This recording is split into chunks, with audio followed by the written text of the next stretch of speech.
सभी को नमस्कार। बीए द्वितीय वर्ष संगीत विषय पाठ्यक्रम के अंतर्गत आज हम भारतीय शास्त्रीय संगीत की प्रमुख तालों में से झपताल के बारे में संक्षिप्त में जानेंगे और हाथ पर इसके बोलों को बजाना भी हम इस वीडियो के माध्यम से सीखेंगे।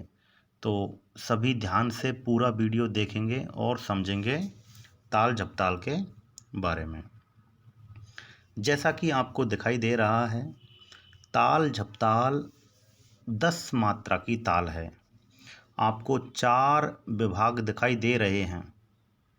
पहले विभाग में 2 मात्राएं हैं, दूसरे विभाग में 3 मात्राएं हैं, फिर तीसरे विभाग में 2 मात्राएं हैं और अंत में चौथे विभाग में 3 मात्राएं हैं। इस प्रकार से 4 विभाग हैं और मात्राओं की संख्या कितनी है? 10। झपताल के अंतर्गत 10 बीट्स होती हैं, 10 मात्राएं हैं। सेक्शन अर्थात विभाग, खंड 4 हैं और इसमें जो ताली बजाई जाती है यानी कि जो भरी है, ताली पहली पर है, तीसरी पर है, 8वीं पर है और खाली छठी मात्रा पर है। और इस ताल में पहली मात्रा पर सम है। आइए हम इसका परिचय एक बार देख लेते हैं। तो झपताल जैसा कि 10 मात्रा की ताल है और झपताल का प्रयोग ख्याल अंग की गायकी, तंत्र वाद्यों की गतों जैसा कि रजाखानी तथा तबले पर स्वतंत्र वादन में भी प्रयोग इसका होता है। और झपताल 10 मात्राओं की ताल है। जैसा कि आपको दिखाई दे रहा है, पहली मात्रा पर क्रॉस का निशान है नीचे, उसका मतलब सम है। तीसरी मात्रा पर 2 लिखा हुआ है, इसका मतलब ताली है। और छठी मात्रा पर 0 है लिखा हुआ है, इसका मतलब खाली है। और अंत में 3 लिखा हुआ है, इसका मतलब ताली है। तो हम समझते हैं झपताल के बारे में। तो थोड़ा सा हम समझ लेते हैं कि झपताल 10 मात्रा की ताल है। इसके 10 मात्रा के बोल हैं। यह ताल गीत, ख्याल गायकी आदि के साथ बजाई जाती है। इस ताल के 4 विभाग हैं, जो कि 2 मात्रा, 3 मात्रा, पुनः 2 मात्रा और 3 मात्रा के हैं। ताल की पहली मात्रा सम होती है। यहाँ 1 नंबर पर धी है, यानी कि यह ताल की पहली मात्रा है। ताल को हाथ पर बजाकर दिखाते समय यहाँ पर पहली ताली हम मारेंगे। इसी तरह तीसरी मात्रा पर पुनः जब हम धी बोलते हैं तो यहाँ पर भी हम ताली मारेंगे और छठी मात्रा पर हाथ को हवा में लहराते हुए दिखाएंगे और पुनः 8वीं मात्रा पर धीन पर ताली मारेंगे। अतः इस ताल की 1, 3 और 8वीं मात्रा पर ताली और छठी मात्रा पर खाली है। किसी भी ताल की पहली मात्रा सम होती है। ताली बजाने के स्थान पर ताल के बोल के नीचे ताली संख्या लिखते हैं। जैसे कि इस ताल में क्रॉस 2, 3 लिखा हुआ है।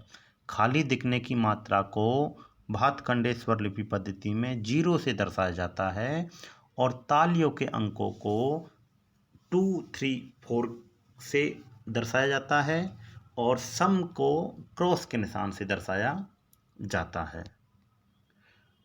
झपताल की ठा बोलते हैं, जो हमारी बराबर मात्रा की मात्रा में हमारा जो लिखा होता है उसको हम ठा बोलते हैं, यानी कि सबसे पहले लिखी हुई है मात्राएं। तो मात्राएं जैसे पहला विभाग 2 मात्रा का है, दूसरा विभाग 3 मात्रा का है, फिर तीसरा विभाग 2 मात्रा का है और फिर चौथा विभाग 3 मात्राओं का है। तो सबसे पहले मात्राएं लिखी हुई हैं, उसके नीचे बोल लिखे गए हैं और उसके नीचे फिर चिन्हों को दर्शाया गया है। तो झपताल के बोल हैं धी, ना, धिन, धिन, ना, तिन, ना, धिन धिन ना धिन। अब इसमें आपको दुगुन भी दिखाई दे रही है और तिगुन भी दिखाई दे रही है। तो दुगुन को हम कैसे समझेंगे? दुगुन का मतलब होता है बच्चों, मात्रा तो 10 रहेंगी, मात्रा तो आपकी समान है, लेकिन एक मात्रा में 2 मात्राओं को बोल देना दुगुन कहलाता है। एक मात्रा में 2 मात्राओं को जब हम एक साथ बोल देते हैं तो वो दुगुन हो जाती है। जब किसी भी ताल की दुगुन लिखी जाती है तो उस ताल की 2 मात्राओं के बोल एक मात्रा में लिखें व बोले जाते हैं। ताल बोलने व बजाने की स्पीड ठा से दुगनी हो जाती है। इसमें ताल के बोल 2 बार आवर्तन होते हैं। तो दुगुन हम बाद में सीखेंगे, पहले हम ठा को हाथ पर अच्छे से लगाना सीखेंगे, लेकिन उससे पहले हम सीखेंगे झपताल के शास्त्रीय विवेचन के बारे में। तो जैसा कि आपको थोड़ा सा परिचय बता देते हैं, झपताल में 4 विभाग होते हैं, 10 मात्रा की ताल है और यह तबले की ताल है। तबले की ताल क्यों है? क्योंकि इसके जो बोल हैं वो बंद बोल हैं, बंद बाज के बोल हैं, और तबले पर बंद बाज के बोल बजते हैं। जैसे कि पखावज पर खुले बाज के बोल बजते हैं और तबले पर बंद बाज के बोल बजते हैं। और ये जो हमारी शास्त्रीय ताल है झपताल, इसके जो बोल हैं वो बंद बोल हैं, इसलिए ये तबले की ताल हुई। इसकी जो प्रकृति है, झपताल की जगह हम प्रकृति की बात करते हैं तो यह चंचल प्रकृति की ताल है। झपताल में सोलो वादन पेश किया जाता है। इसमें पेशकार, टुकड़े, कायदा सभी प्रकार के बोलों का समावेश एक वादक करता है, अर्थात सब में इसमें बजाया जाता है। छोटे ख्याल के साथ साथ बड़े ख्यालों के साथ भी झपताल बहुत अत्यधिक मात्रा में बजाई जाती है। कुछ घरानेदार संगीतज्ञ इसे सादरा भी कहते हैं। एक विशेष लय के साथ में जब हम इसे गाते हैं तो एक विशिष्ट गीत और गायन शैली है एक सादरा, जो कि इसी लय में जो कि इसी ताल में गाई जाती है, उसको सादरा कहते हैं। इसे मध्य लय में जब ख्याल गाते हैं तो उसे सादरा कहते हैं। तो ये हमने थोड़ा सा इसके शास्त्रीय विवेचन के बारे में जाना झपताल। तो आइए अब हम इसको हाथ पर लगाना एक बार सीखते हैं।